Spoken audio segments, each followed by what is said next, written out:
What's up, guys? Welcome back. Today we have another GFCT Q&A. This one obviously is for Game Week 8. I'm here with Ajit Dillon and FPL Lens, also known as Gabriel, as the government would call him. So today the questions are started off by Sim, and he asks, is Barkley still a viable option at $6 million, considering he has created the most amount of chances in the past 2 game weeks and is on all set pieces except penalties? Ajit, what do you think about this? I think Aston Villa is still looking good. I think the first half in the last game against Southampton, they seem to have lost track. But overall, I think till game week 15, their fixtures are extremely kind. And at 5.96 million, you shouldn't expect. I mean, it'll be great if you do get a return from your asset at that price every game week. But I think every alternate or with you get a goal or an assist every 3 matchups. I think that's a very, very fair return at that price for the asset. So I think Barkley is key to their attack. And I definitely feel he could return on an average of around 4 points if you do hold him on till game week 15. Gabriel, do you have anything? Um, we saw that first game of Barkley, and he really does look like he's pushing those front 3 forward, right? Which is really good to see. However, I came across a tweet from Big Man Bakar, at Big Man Bakar on Twitter, and he compared Grealish to Barkley to see if the premium was worth it. And for the last 3 game weeks, shots in the box, so we're Grealish versus Barkley, shots in the box, 7 versus 1, big chances, 3 versus 0, big chances created, 3 versus 1, touches in the penalty area, 33 versus 8. And that makes me second guess what I thought initially about Barkley. So I think we should compare Barkley to similarly priced assets, maybe at the forward option. So compared to like Watkins and Bamford. And the downside is that it takes up a very valuable forward slot if you go with the forward. But I do like the value of those players more than Barkley at the moment. Those mid slots, while we have 5 of them, I find also to be quite valuable because there are so many different directions we could go in the mid price and the premium. I think I would fade Barkley at this point, and if I wanted a cheaper option, probably move that to one of those forwards. Yeah, I agree. I definitely think that Watkins and Grealish are better options. And for me, the whole price point that Barkley's in just isn't that good in midfielder. You could probably take a risk on Foden in that price range. Other than that, I would say if you can, try to find a way to get Grealish over Barkley. Like, it's just so much more worth it. You get a talisman instead of somebody that's, like as you point out with the stats there. I don't see him being too involved in the attack necessarily every game. I am worried about his positioning sometimes. Like you said, the touches in the box. I see him taking some long shots, but I'm not really sure about consistent returns from Barkley. I just don't like the price range in general, though. I can't really say, oh, there's this great alternative like Trossard, because it's really all about the same right there. And I think I'm wildcarding now. I'm going to have all my midfielders like the Zaha, Grealish price point and up, besides like bench fodder maybe. So I don't really see value there. I think there's the value with like maybe a Che Adams or a Watkins or somebody like that for the forward price range. But as far as midfielders go, Barkley's not for me, and the price range in general I'm going to try to skip out on. So next comes from SDA, and he asks about Tottenham. So Spurs have tough fixtures, especially when it comes... Oh, he says, but when it comes to attack, I think form matters more. Despite games against the Big Six, Jose's Spurs might still be playing well. Would the Spurs double still be attractive, even in that fixture run, compared to the alternatives? Gabe, what do you think?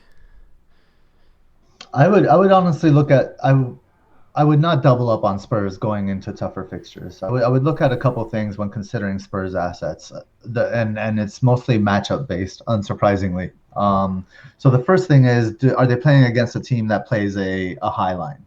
If they are, then I think having, if it's I guess one of the elite teams that play a high line, say a City, I think having one Spurs asset is fine against a team like City, against a team like Liverpool, right?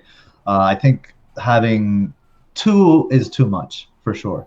But if a team is playing deep, again, like a team like Burnley, then I would say also only one Spurs asset. So I would not be taking hits to bring Spurs assets in. I would be looking to maybe shift that money elsewhere and go go down to one Spurs asset. What do you think, Ajit? I agree. I haven't doubled up even now, and if you're happy with either Son and Kane, I'd definitely like to keep them. I have Kane, and I'm not going to be rushing out, to get rid of him or to look for someone else in place of him till someone does look like he's actually playing better than Kane. I mean, even Kane has got his performance from the end of last season. It's just not new that it's come. So he's been playing well against all types of attack, and the fixtures are tough. It's City, Chelsea, Arsenal, and Liverpool. So we plays all four of them within 5 game weeks. So I definitely won't be captaining him, but I won't be in a hurry to ship him out. If let's say I feel there's a good reason, and in against West Brom he doesn't do well, against City he doesn't do well, and Vardy seems to be doing well, then I might shift on to Vardy, let's say in game week 10, where he's got Fulham, then he's got Sheffield, and then Brighton. So I might do something like that, but I won't proactively change the minute City fixture comes. I'm going to watch it and remain nimble at that point and see how I feel at that point going into the fixture. Chase? I think it's sort of weird because especially if you're not wildcarding, you don't want to. First of all, you don't want to sell before the West Brom game. This guy isn't even proposing that, but we don't really know how they play against a lot of tough teams because they've had pretty good fixtures so far. So I like Son more against these sorts of teams that they're going to be playing, like Man City and Liverpool, because of the counterattack potential. Not to say Kane won't get a penalty or assist Son or whatever the case may be, but Son being cheaper and with his goal threat on the counter, I think he's probably a better option. But like Ajit said, I can't find a way to really get rid of Kane yet because he's simply, his XG and expected assists are just so high right now. It's almost like I feel like it's too much of a downgrade even if I'm, cutting the price. So I really don't know what to do with this, but I do think they could be okay. But I think Son over Kane for these tough fixtures. So Dom asks about Aston Villa. He asks, is Martinez still a good pick and forget goalkeeper? What are your thoughts on clean sheet? Also in attack, if one owns Watkins, should they go for Grealish instead of him, as Grealish is their talisman? Okay, I get what he's asking. So, personally, I would go Grealish over Watkins, but I trust him more. I think a double up is fine in this scenario because of the longevity of their fixtures that you have. You could get him in and say, okay, I'm going to stick with these guys for a while because I don't really have to transfer him out because of fixtures. I think Martinez is still a good set and forget goalkeeper. 4.8 good fixtures, which is important for a small team like that. So, yeah, I think Grealish is better, and I think Martinez is still pretty fine. No reason to transfer him out. Gabe, what do you think? I mean, yeah, the only reason to consider a goalkeeper transfer is if you're on wildcard, like Chase is this week. Other than that, whoever you went with, the difference won't be that great at the end of the season. Keep that goalkeeper. But I agree. Martinez is perhaps this season's Nick Pope, right? The 4-5 gets saves, maybe an inconsistent team, but generally decent defensively, or certainly much improved from last season. But there will be those games where they revert back to their poor defense from last season occasionally. I think he's a great goalkeeper pick, and if you started with Martinez, you are extremely happy. And if you brought him in on wildcard early on, I think it's good as well. But on that goalkeeper conversation, there was having a conversation earlier today, and they brought up Darlow. If you are on wildcard, Darlow has by far the most saves out of any goalkeeper. This tip from the FPL escapades. He has, in the 7 game weeks, he has 34 saves. Now, granted, the majority of those came in two games. But he's on fire as a keeper. And Newcastle have conceded, I think, the fourth fewest big chances this season. So their defense is a little bit under the radar.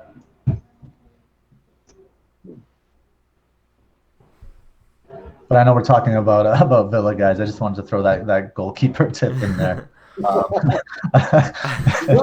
it's a very good tip. It's a very good yeah, I mean, forgive that digression. What do you think, Ajit? No, I think any asset from Villa is very good. I completely agree that unless you are on your wild card, don't waste a transfer on your goalkeeper. I have Ryan. He was benched this week, and I'm still not looking to change him till I'm absolutely 100% sure that he's become second choice. Unless I am on my wild card, that is. So Aston Villa are going to be playing Brighton, Newcastle, Burnley, West Brom, and Crystal Palace before game week 16. So that's 5 good fixtures out of the next 8 where they can keep a clean sheet as well as get attacking returns. So if you are going for Martinez as your goalkeeper on wildcard, that's a very good bet. He is there in the top 10K in the template as well. So you'll be keeping up with the template. And Grealish followed by Watkins, followed by Barkley, and then followed by McGinn would be, I guess, where we all stand equally convinced with the attacking returns are concerned. All right, so our next question is from Vamsey. He asks, is it a good idea to take hits to bring in a player on form despite having a tough run of fixtures? For example, Kane, Ings, Wolves assets. Or does it seem like knee-jerking / chasing points? Ajit, what do you think? I think I should have taken a few hits this season. I've been so patient this season, and I don't know. It's a difficult question. I think it's more about who you're trying to get rid of more than who you're trying to get in. I think if you've lost patience and lost faith in the asset that you currently own, it's more important to look at it from that perspective than whom you're getting in. Obviously, you're going to be looking to get someone who is in form and you expect good things from. But the idea is that you've taken a hit and this new player coming in will not only make up for that hit, could possibly help you get a better captaincy choice within your team, could help fix your formation issues, or increase the overall average from, let's say, one part of your team where you have been struggling. That's how I would look at it if I was to be taking hits to get in a player. It's not as one-dimensional as in just taking a hit to get a player with bad or good fixtures. It's about who he's replacing and the difference in points I see coming over the next 4 to 6 game weeks between those players. Gabe, anything? No, that you said it perfectly. I can't say it any better than that. I completely agree with you. Think about what your purpose is, what your intention is with the transfer, right? So, and to Ajit's point, think about who you are transferring out and why, and then why the player you're bringing in is a good replacement. Don't think, I mean, it's I wouldn't say don't. I'd say it's a little more dangerous to think like, ooh, that player looks good over there. I wonder if I go hit on that player a little bit. Yeah. It does feel like chasing a little bit, chasing points, chasing tail, whatever it is. So I would completely agree with Ajit. Yeah, I tend to just not transfer players in if they have tough fixtures. But yeah, you definitely have to take it all into account. So next question is from Raja. He says, given the number of injuries and positive COVID cases in these uncertain times, how do you guys plan on allocating money to your bench? In my formation of 3-4-3, I generally keep my fifth mid on the bench and have 2 bench fodders in Lamptey and Mitchell who have knocks right now. I keep as much money in my playing 11, and I'm happy with Lamptey, Mitchell, and Ryan, rotating goalkeepers, on my bench. Is this a viable strategy moving forward? Gabe, what do you think? Absolutely, it's a viable strategy. It sounds like sorry, I don't know whoever asked the question. It sounds like they have given it some thought, and then they're really just considering how that they're kind of like on a meta level, considering where they're going to invest their money. I'm sure Ajit will speak to this as well, as he's studying for the investment exams and all that, right? What he did. So it's important to think about things from this like Yeah. bird's eye view, right? And where you're putting your resources, kind of, so to speak. Now, but to that point, I've been, I've been tinkering with I'm hitting my wild card next week, so I've been tinkering a little bit this week, and the lineups that I've liked the most are really ones where I actually do have funds in my bench, and by having a more kind of diverse portfolio, so to speak, I have more freedom to play matchups. And I can say, look, my process, my analysis process of FPL is very much analyzing matchups, and I can play more to my process if I have options. But if I always have these like 11 nailed guys and then one or two fringe players, it's never really a decision. The decision makes itself. Right, so that's the way I like to play, more involved. So I think there's value to spreading the funds. You can play the matchups, and you can cover for whatever uncertainty in a global pandemic. So the coronavirus pandemic, it will hit this league. It will hit these players. I think it was yesterday, 11 Ajax players tested positive. Before that, the week before, it was 10 Shakhtar Donetsk, or 2 weeks before, it was 10 Shakhtar Donetsk players. That's not confined to the rest of the world. This will start happening in England as well. So I think being prepared for that and with wise investments is a good idea. Yeah. So Thoughts? as far as the basic 3-4-3 goes, I really think that's always going to be a fine strategy. I mean, we haven't really seen a time where 3-4-3 was like really terrible. So you're never going to go too wrong with that, and rotating keepers is fine. But in general, I agree.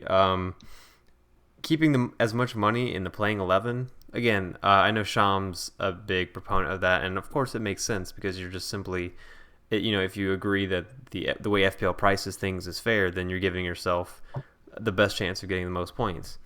So yeah, there's no reason to like really worry about having a bad structure if you're doing something such as 3-4-3 with a lot of money in the attack. But if you do think you can have some great value, I do like the idea of maybe having a fifth mid or a good defender that you can rotate with fixtures. But those things aren't really necessary. But if they come along, you should definitely take advantage of them. But 3-4-3, money in the 11, rotating goalkeepers, all sounds fine to me.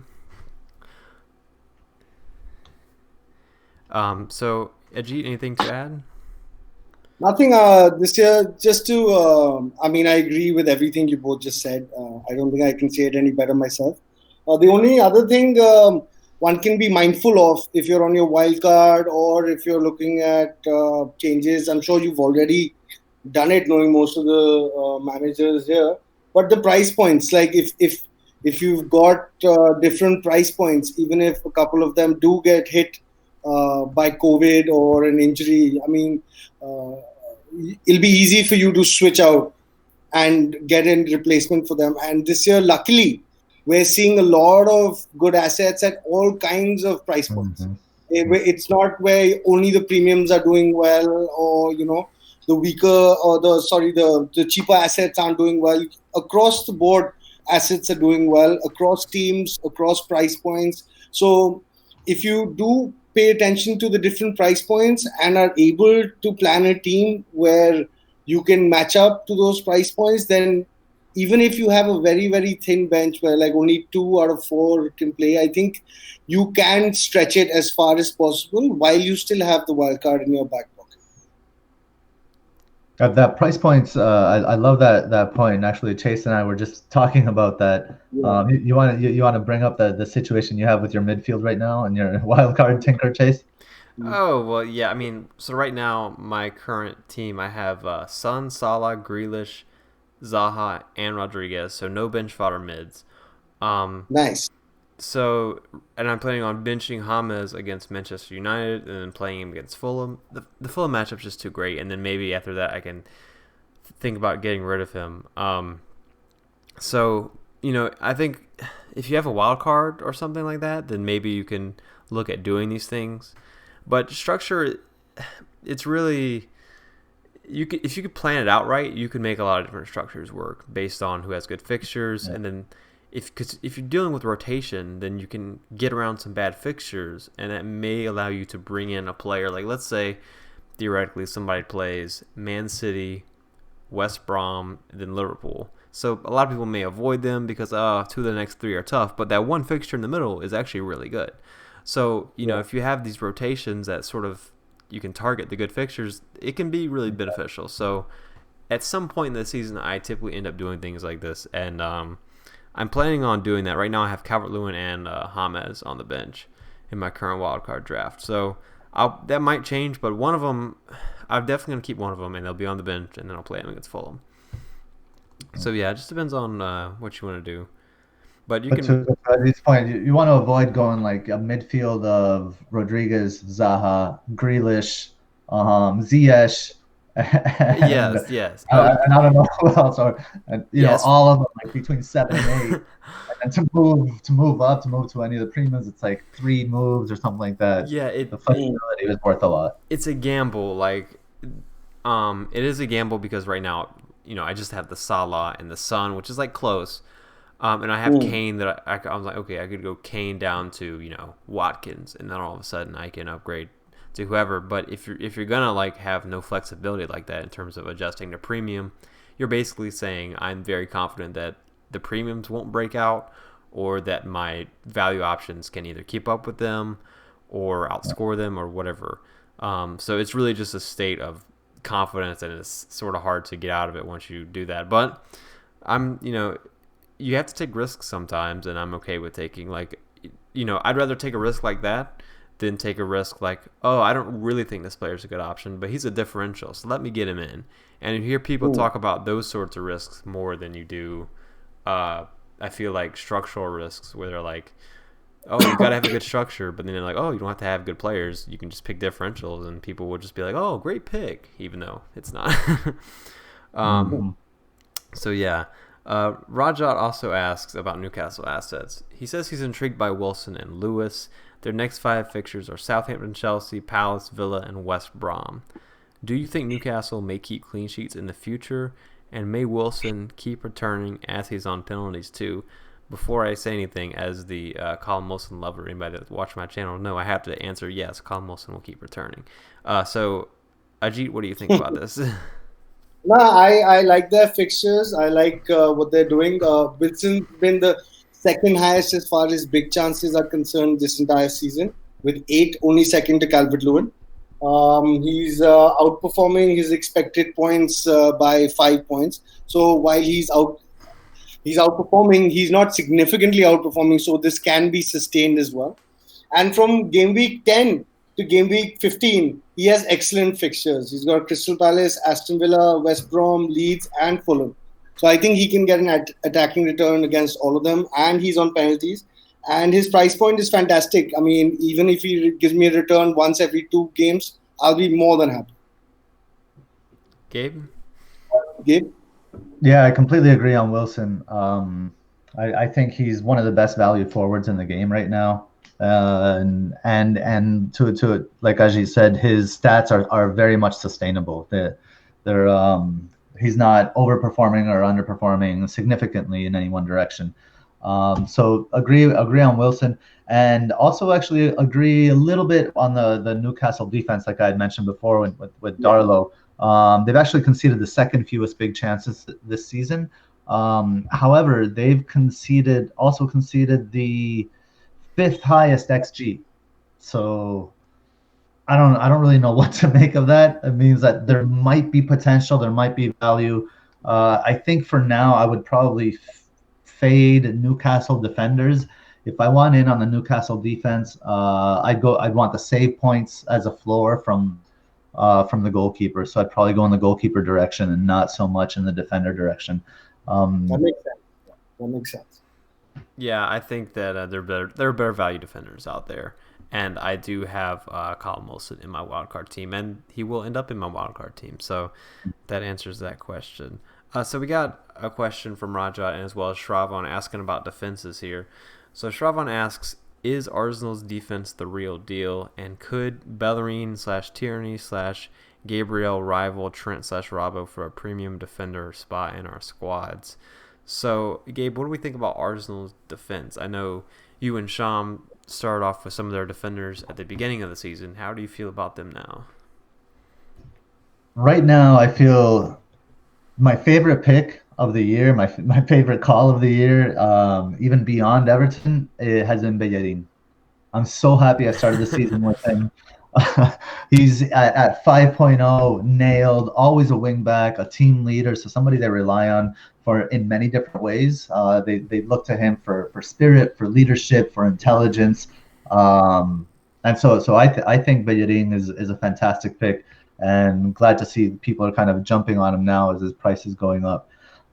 Arsenal's defensive stats are kind of like middle of the road. They're bend but don't break. They concede chances, right? They concede some big chances. They're like middle of the pack with that. Their xG conceded is they are fifth lowest xG conceded. So you can see that they're conceding the chances, but they're not conceding kind of like that final product, right? Those big chances that they're conceding are not turning into xG. And usually they say it takes about 3 big chances to complete 1 xG. I think the rate is much higher for Arsenal, where they need more big chances to concede that. So I think they're a great investment. Gabriel, potentially sometimes a rotation risk in matches where Arteta feels like he needs somebody more experienced, a little maybe more savvy in the Premier League, or more savvy about their opposition. But he'll always be an aerial threat. He's the Kurt Zuma of Arsenal.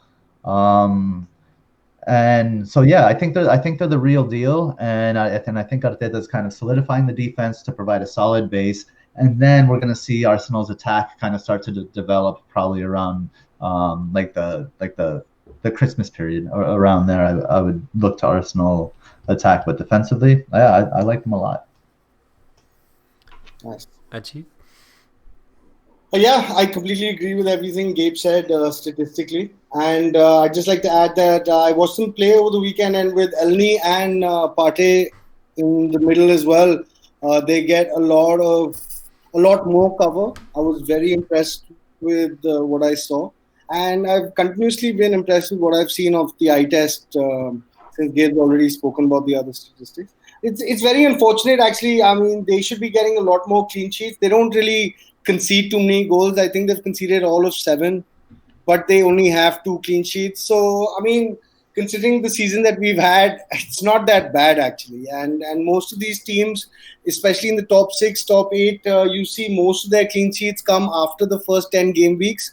And I definitely see Arsenal being one of the better defensive sides from what I've seen till now. So if you want to invest in them, but don't do investing in the defensive assets for the short term. Keep them for 6, 7 game weeks. Let those returns come. Don't just look at the next 2 or 3 fixtures and say, "Wow, good fixtures. I should get them."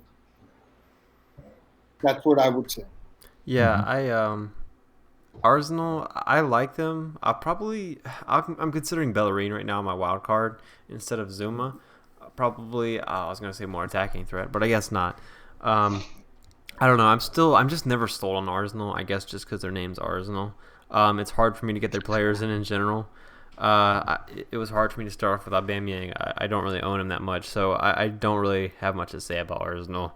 I may get in one of their players, but I do think they can keep up with the Liverpool assets, especially over these next 2 fixtures at least. Which brings me on to Brian's question. He asks, should those on Trent plus Robbo just ride out the next 2 fixtures as Liverpool's fixtures turn for the good after game week 9 and Trent looks back in the groove? Gabe, what do you think? I get it. I understand I think it depends on the team, I guess. That kind of stock answer for everything. It depends on what other fires you have going on, if you have a wild card or not. But just in a vacuum, if say the season's starting now and we know what we know about Liverpool and we see their fixtures coming up, I would only bring in if I were drafting a team or bringing a team in right now, it would only have one Liverpool defender in it. Maybe even none, because the opportunity cost and the value and like for 2 million cheaper it's undeniable. I don't think really that Robbo and Trent will be outscoring the likes of I'm just gonna say Chilwell, Semedo, all of these guys, and keep an eye on Alex Tejas as well. But I don't think they'll be scoring them by how much more they're worth. So I prefer the value in other assets to because we have so many attacking defenders now, and defenders that get similar stats to those two. Trent and Robbo will always are still getting the best stats, but people aren't far behind for like 2 million cheaper. So I'd rather save that. Ajit? Yeah, so it all depends on your conviction level, like Som discussed in the last episode where we shot about this. From game week 1 to around game week 10, last year also Liverpool had only about 2 clean sheets.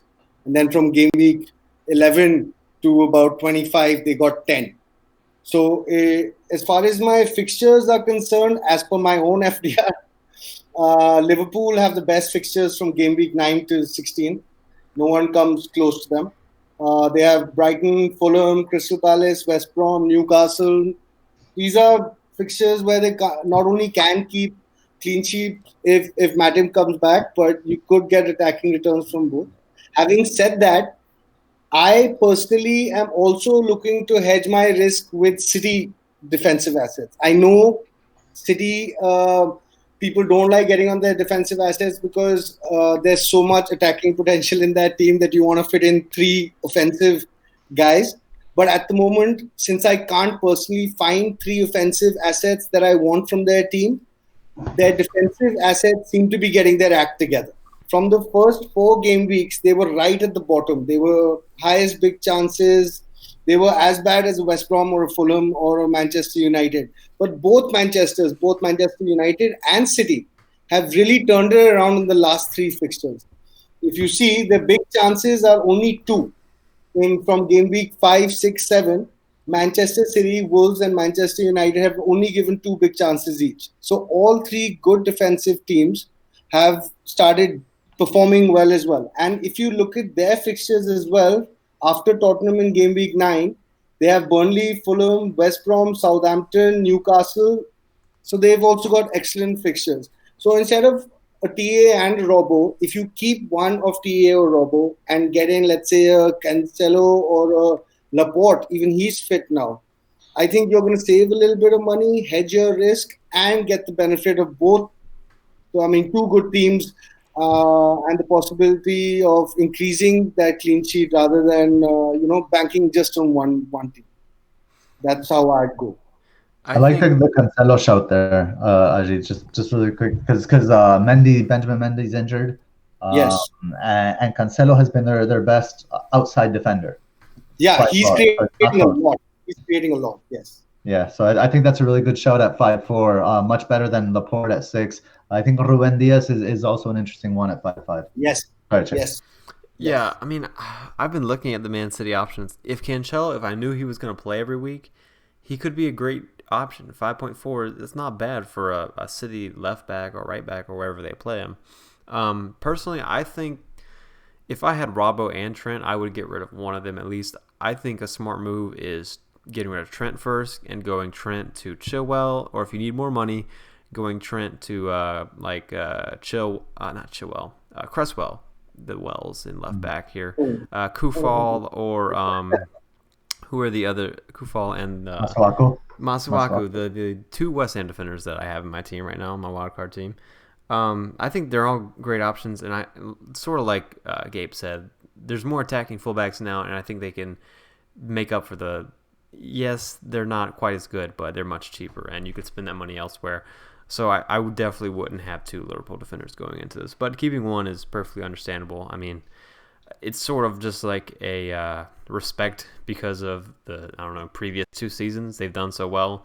You just sort of assume that they'll turn it around sometime, but I feel like it's worth mentioning we probably wouldn't treat a player in Trent's FPL form like nobody else would really get this level of respect where we're talking about, oh, we should still keep him. Like, I understand because he probably will still come good, but in a way, if he doesn't come good, like, how long do you wait? So I don't know. I think I found a surprising stat about Cresswell now that you bring him up, Chase.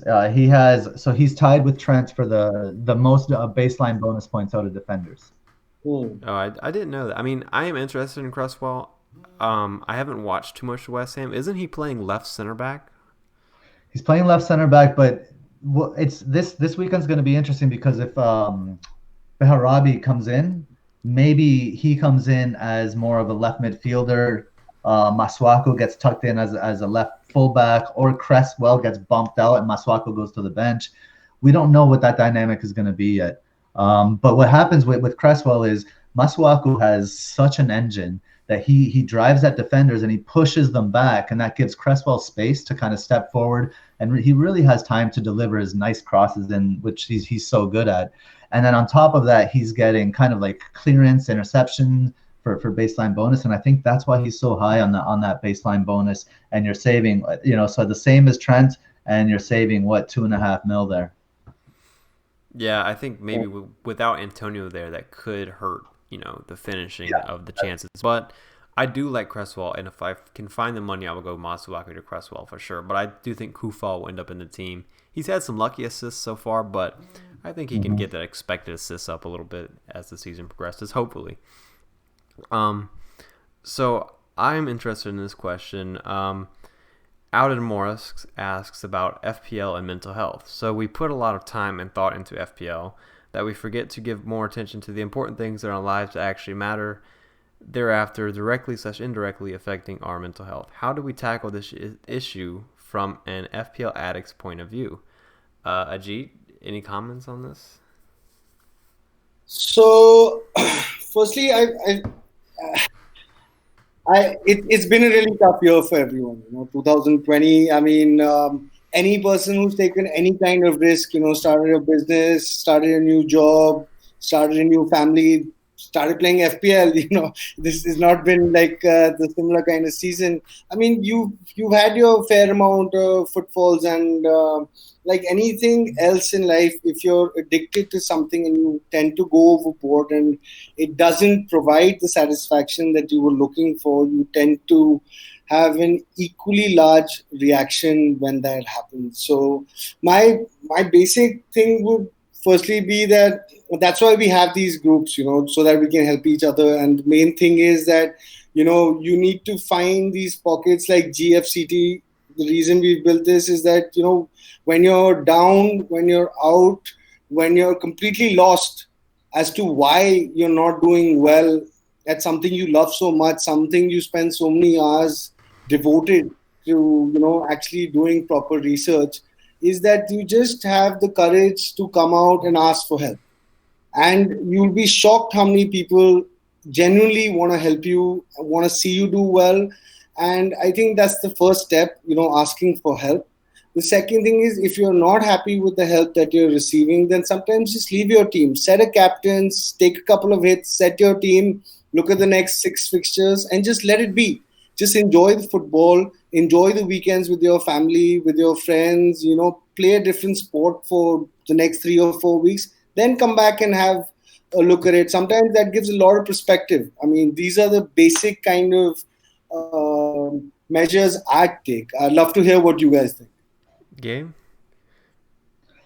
Yeah, I think what happens, and it's certainly happened to me, it makes me reflect on my experience in FPL and even my experience with football in general. I read Fever Pitch by Nick Hornby like years ago, and one of the first, I think it's on the first page, he says, being a football fan is not a pleasant experience. Like it's full of misery and heartbreak. but it's the rising from those lows that we fall in love with. And then so we're all so much into it, and we have so much of our identities invested in this sport that we think that if we don't do well in this fantasy game, that maybe it causes us to question our own identity, so to speak. Like maybe we don't know football as well enough as we thought. And then there's a greater lesson of life here for me, and it's that we are not in control. Like the control is an illusion in this life, right? So all you can do is, ride the wave and just say, look, I didn't make the wave. I'm just on it, and sometimes I'm gonna pearl, I'm gonna fall on my face, and other times I'm just gonna cruise and just have this kind of mystical moment of pure joy. So none of that is up to us, but we will, as humans, experience all of those things. So just trust that with a large enough sample size, these things will even out, and they will all form the tapestry of your FPL experience. To get stuck on any one experience, any one underperforming week, or even where you dropped in rank over 4 game weeks. 4 game weeks? How many years have you been playing FPL? How many game weeks in your whole thing have you experienced? So just try to broaden the lens and let go. That's what I would say. Broaden the lens. little branding opportunity there. Yeah, that was work of a literature teacher right there. So for me, it's almost like I play FIFA. I took the year off FIFA 20 because I'm like, you know what, it just takes up too much of my time, and it can sort of be compared to FPL, but the sort of comparison I wanted to make is whenever I play FIFA nowadays, I have to be listening to some sort of entertainment. I'll listen to a podcast, an old radio show, whatever it may be, just so I know that I'm not taking the game too seriously, because there's luck involved in FIFA. In case you don't know, the ball takes weird bounces sometimes, your players miss open chances, and it's the same thing for FPL. You have to find a way to not be like, okay, I'm the best at this, I'm going to win it, and if I don't win it, that means I suck. Like, people fall into that, and they always want great ranks and everything, but you have to, it's okay to take it seriously, but you don't want to also not have fun with it. So, find a way to make it fun for yourself where you're not putting everything on the line where you're like, oh, it has to work out. You have to, whenever there's luck involved in something like this, you just can't expect it to work out every time. And I think what you guys said is definitely great as well. So thanks for the question. That's the first real one we've had like that, Alden. So thanks for the question. So yes, moving on to the next question. Stephen, and we had another question about this as well. How do we feel about Manchester United? He says they were awful yesterday. He said this day after the game, obviously. But I will still be sticking with my transfer plan of Son to Bruno and Kane to Martial after the West Bromwich Albion game this game week. So Ajit, what do you think about this? Getting rid of Spurs, getting in Manchester United? They haven't really. I got Martial in at the start of the season, and after 2 blanks, he got me a red card. So they've been changing formation a lot. I've been watching their Champions League as well as their EPL. They keep changing their formation. So even within a game, there'll be 15 minutes where they look really good, and then 70 minutes they're just quiet. So I haven't been able to put my finger on exactly what I like or dislike. So honestly, if someone else can give a better answer to this question, please go ahead. I just don't have a sense of them, and that's why I don't own any of them either. Gabe? I think that's a really astute point that Ajit said. We see these moments of who United has been in the past, maybe who they were after restart, right?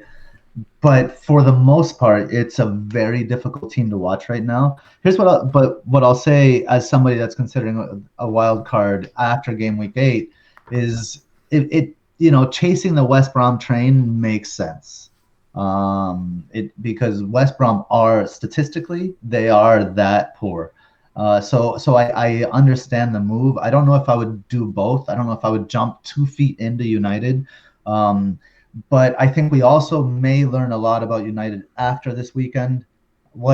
This is just my personal narrative I have in my head is Ole gets fired after this game week, and Pochettino gets hired for the West Brom game. Perfect game to come into. You have 2 weeks to prepare. It's an international break, so he has time to get settled and prepare everything. He's preparing for West Brom. Comes out firing. They smash West Brom, and they start on a high. Um, that and obviously this is not knowledge, it's not stats, it's just a story I made up in my head, so take it with a huge helping of salt. But I also think Donny van de Beek will be involved in the side in the coming weeks, and he will make that team much better. So I'd keep my eye on them. I may bring Bruno in after game week 8 for the West Brom fixture, but I absolutely won't bring 2 United players in. It'll only be 1. Well, first of all, just to like add to the potential new manager hiring, we saw them do that with Ole Gunnar Solskjaer. They brought him in for a great run of fixtures, and the new manager high was really real there. So I think it could be a good idea for them. Right around this time of year, right? It was like right around like heading into Christmas. Yeah, maybe. I think so. But yeah, so I think they almost should. I mean, I think Pochettino, for example, is a better manager, but that's a whole other story. So I'm thinking of Bruno as well. I'm on wild card now, but it's just such a tough decision. I don't know because I have to decide if I'm going to get rid of one Tottenham asset before the West Brom game, and I just don't know if I can force myself to do that. But I am interested in Bruno afterwards. But I can basically just agree with what you guys said and say it's still a team that we're waiting to see how they play. Like, it's almost 10 game weeks in. We know a lot about the other teams. Manchester United is like, okay, which version are we getting today? So I'm just not really sure, but I think I might go with one. And the one guy I would get is probably just the one that takes penalties. Ajit, you got something to add? They've just created 7 big chances in 7 game weeks as compared to like a Liverpool or Spurs, which have created 22. Wow, yeah, that's a big difference. And they didn't create many last season either. So this, even if I look at the eye test and I see those 15 minutes when I'm like, wow, I need to get Rashford in, because sometimes when you see that guy play, you're like, I need this guy in my team. He's really, when you look at him, sometimes he's really. Then I come back to the stats and I'm like, no, I can't do this to myself. So I'm just waiting for. Maybe I'm waiting for the West Brom. Maybe I'm waiting for them to thrash West Brom so that the stats impress me and I'm forced to get them in. But I am still waiting for that confirmation, which is simply not there at the moment, unfortunately. So our next question is also from Alden Morris, and he asks, it's from SDA. He asks, if I'm looking for a way into their attack, who is the best option after Vardy for Leicester? So Vardy number 1, but if you can't really get them, would you go with Maddison, Tielemans, or Barnes? Gabe, what do you think? Oh man, you went to me. I mean, I'm famous. Like outside of Vardy, I'm a bit of a Leicester hater. I don't like any of those mids. I think it could be anyone at any given time, and it just depends who the goalkeeper spills the ball to, or who the defense doesn't step up to when they're about to shoot. It could be anyone. So I don't, with all the other, just really like Ajit was saying earlier, there are so many different options at different price points from different teams. I don't know, Barnes, the guy that takes 1 million shots to score 1. Exactly. Tielemans, the one that's following everybody that's attacking, hoping something bounces to him. It's a fade for me. It's a no. Ajit? For me, it's the 2 guys that have impressed me in the team. I don't know. I still haven't understood what's up with Maddison. I mean, even yesterday he started on the bench, then I went to sleep. I haven't checked up after seeing the 4-0 thrashing. I didn't really bother checking out what had happened. But Maddison was someone I had last season. I really enjoyed having him while he was good. But this season, the only 2 people based on the stats and eye test and price points that I like to have would either be Vardy. He gives me another captain choice as well within the attacking aspect. And Castagna, he's been fantastic. That he's almost as high up as Vardy and Barnes when he's playing. and he comes at 5.7, and he's been fantastic. I mean, he's injured right now, but when he's back, and they'll have Pereira back, and also from game week 10, game week 11, when their fixtures look even better, I'm definitely going to be having a look at Castagna and Vardy at that time. In general, I agree. I'm not a huge fan of Leicester mids. There are probably better options elsewhere. That's really all I have to say about that. I also would add that they're in Europa League as well, so who knows if Barnes gets rotated. I mean, we've seen him not start games in the past, so I'm just not sold on any of them besides Vardy. So final question. Sorry if we didn't get to everybody. This one comes from Matt. He asks about Chelsea. Is Ziyech a viable option moving forward in terms of game time, or would bringing in him be chasing points? Would you go Ziyech or James Rodriguez in general? Ajit, what do you think? I'm with James at the moment, and I'm hoping he's fit for the coming game weeks, and I'm gonna be holding on to him. If I was on my wild card, it's a very, very difficult decision, but keeping form and what I've seen till now, I'd still be going James. That's a personal choice. What I've seen from Ziyech in the last 2 games, he's been absolutely phenomenal.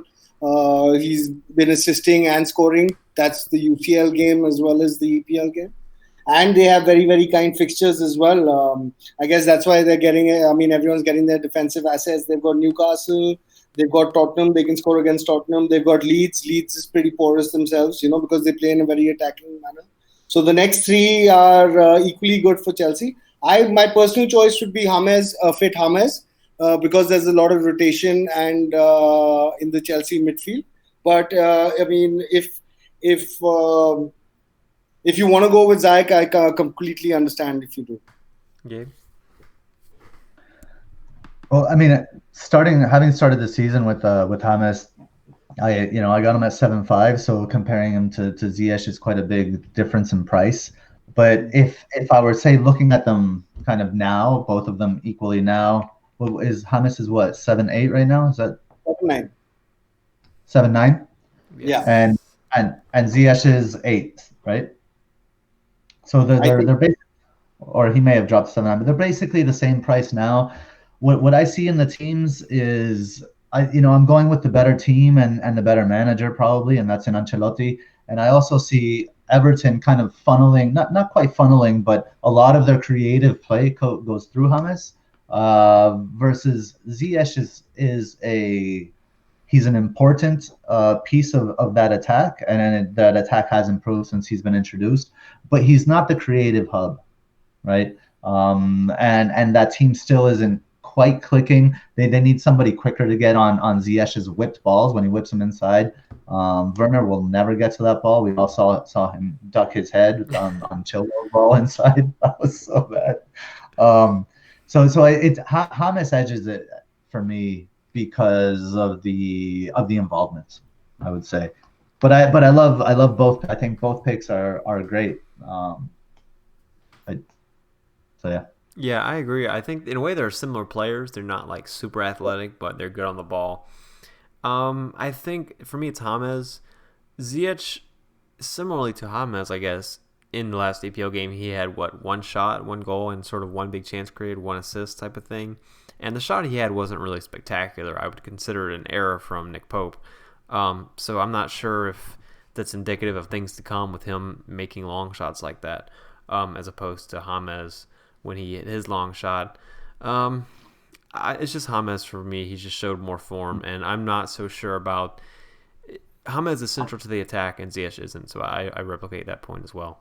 So yeah, I'm gonna keep James on the wild card. So I guess that says all it needs to say.